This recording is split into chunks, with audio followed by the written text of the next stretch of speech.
ॐ इन्द्रं वर्धन्तो अप्तुरः कृण्वन्तो विश्वमार्यम् अपघ्नन्तो अरावणः।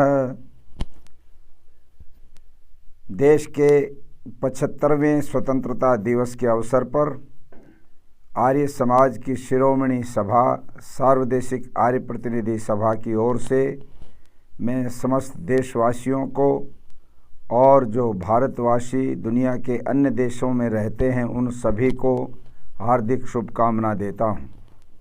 ये दिवस हमारे देश के लिए, भारतवासियों के लिए एक पर्व के रूप में प्रतिवर्ष आता है। 15 अगस्त 1947 को हमारा देश आज़ाद हुआ और इस आज़ादी के पीछे मुझे ये कहते हुए गर्व होता है कि महर्षि दयानंद सरस्वती द्वारा स्थापित आर्य समाज के महान बलिदानियों ने, महान सपूतों ने और उन संघर्षशील युवाओं ने अपने जीवन को आहूत करके, शहीद करके, बलिदान करके अंग्रेज़ों को इस देश से जाने के लिए मजबूर किया और ये आज़ादी प्राप्त की। यह सर्वमान्य सत्य और तथ्य है कि आर्य समाज की स्वतंत्रता आंदोलन में ऐतिहासिक भूमिका रही है। आर्य समाज की गोद से निकले अनेक वीरों ने अपने जीवन को इस राष्ट्र की बलिवेदी पर बलिदान किया है।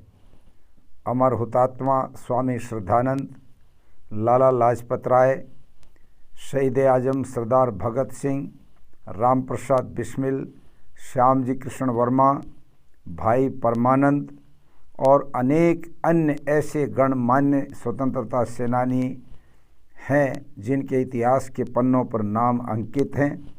ये सब के सब आर्य समाज से जुड़े हुए थे और महर्षि दयानंद सरस्वती की प्रेरणा से ही श्यामजी कृष्ण वर्मा लंदन गए, जहाँ पर उन्होंने इंडिया हाउस स्थापित किया और इंडिया हाउस में साप्ताहिक सत्संग आर्य समाज की विधि से हुआ करता था। आज भी वहाँ रिकॉर्ड देखने पर पता लगता है कि दादा भाई नौरोजी जैसे उस समय के बड़े मान्य नेता भी सत्संग में आते थे। उनके हस्ताक्षर सत्संग की जो पंजिका है, रजिस्टर है, उस पर अंकित हैं। वहीं इंडिया हाउस में लाला हरदयाल, उसी इंडिया हाउस में वीर सावरकर और अन्य अनेक क्रांतिकारी आकर के गोष्ठियाँ करते थे। ये सारी प्रेरणा श्यामजी कृष्ण वर्मा की वजह से थी, जो महर्षि दयानंद सरस्वती के अनन्य अनुयायी भी थे और उनके शिष्य भी थे। मैं ये कहना चाहता हूँ कि इस आज़ादी के पीछे जो बलिदान हैं, आज पूरा देश उन बलिदानियों के को स्मरण करके उनको नमन करता है और हमें आज के इस स्वतंत्रता दिवस पर यह प्रेरणा लेनी चाहिए, ये संकल्प लेना चाहिए कि जिन उद्देश्यों को लेकर स्वतंत्रता प्राप्त की गई थी, स्वतंत्रता आंदोलन में हजारों वीरों ने शहादत दी थी, उस स्वतंत्रता को सही अर्थों में प्राप्त करने के लिए अभी भी हमारे कुछ ऐसे मंजिल हैं जो प्राप्त होने बाकी हैं। 75 वर्ष की आज़ादी के बावजूद आज हमारे देश में जातिवाद, सांप्रदायिकता, नशाखोरी, भ्रष्टाचार, धार्मिक अंधविश्वास तथा पाखंड, महिला उत्पीड़न और शोषण उसी प्रकार से चल रहा है जैसा अंग्रेज़ों के समय में था।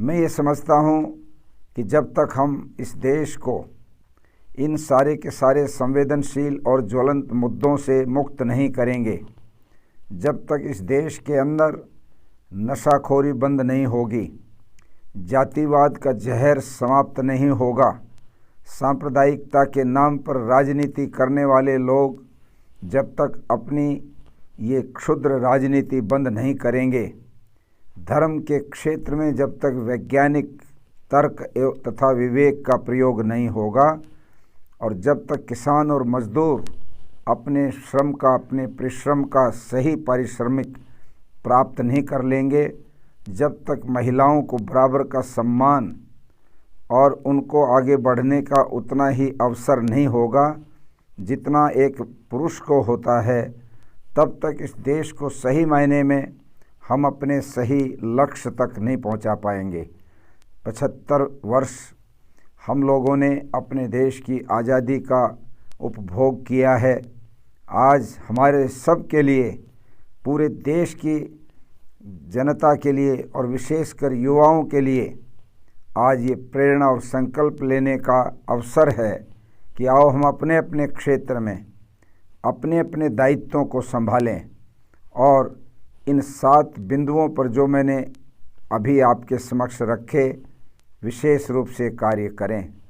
जिन लोगों की रुचि जातिवाद मिटाने में है वो इसको मिटाने के लिए आगे आएं। अंतर्जातीय विवाहों का प्रचलन तेज किया जाए और ये विवाह सामाजिक सिस्टम के साथ अच्छी प्रकार से हों। गुण कर्म स्वभाव मिलाकर लड़का और लड़की, चाहे वो किसी भी वर्ग, जाति या बिरादरी में उनका जन्म हुआ हो, यदि उनके गुण कर्म स्वभाव मिलते हैं तो उनके विवाह समाज के पूरे व्यवस्था में होने चाहिए। अंतर्जातीय विवाहों का जितना प्रचलन बढ़ेगा उतना ही जातिवाद का ये जो विद्वेष है ये समाप्त होगा, कम होगा। सांप्रदायिकता के नाम पर जिस प्रकार से आज लोगों को बरगलाकर, बहकाकर, भड़काकर आपस में लड़ाया जाता है, ये हमारे राष्ट्र के लिए अच्छा नहीं है। इसलिए सांप्रदायिक जहर भी सभी संप्रदायों के लोगों को, उनके अगुवाओं को कम करना होगा। सब परस्पर भाईचारा और सौहार्द की भावना से जब तक इस देश में नहीं चलेंगे तब तक हमारा राष्ट्र मजबूत नहीं होगा। आज शिक्षा तो खूब आ गई है, किंतु शिक्षा के साथ साथ जब तक हम उसमें नैतिक शिक्षा, उसमें मॉरल एजुकेशन, मॉरल वैल्यूज़ और व्यक्ति के सर्वांगीण विकास की जो शिक्षा है वो सम्मिलित नहीं करेंगे, तब तक कोरे अक्षर ज्ञान से मनुष्य का सही निर्माण नहीं होगा। आज पढ़े लिखे लोग तो बहुत हैं, किंतु उनके अंदर जो इंसानियत के गुण आने चाहिए, उनके अंदर जो नैतिकता और ईमानदारी आनी चाहिए, उनके अंदर देशभक्ति और परोपकार की भावना आनी चाहिए, उनके अंदर गरीब की सेवा करने की भावना जगनी चाहिए, वो बहुत कम देखने को मिलती है। इसलिए आज ओवरऑल एक तरह से इन सारी की सारी बातों के ऊपर समीक्षा करके और उन पर काम करना चाहिए।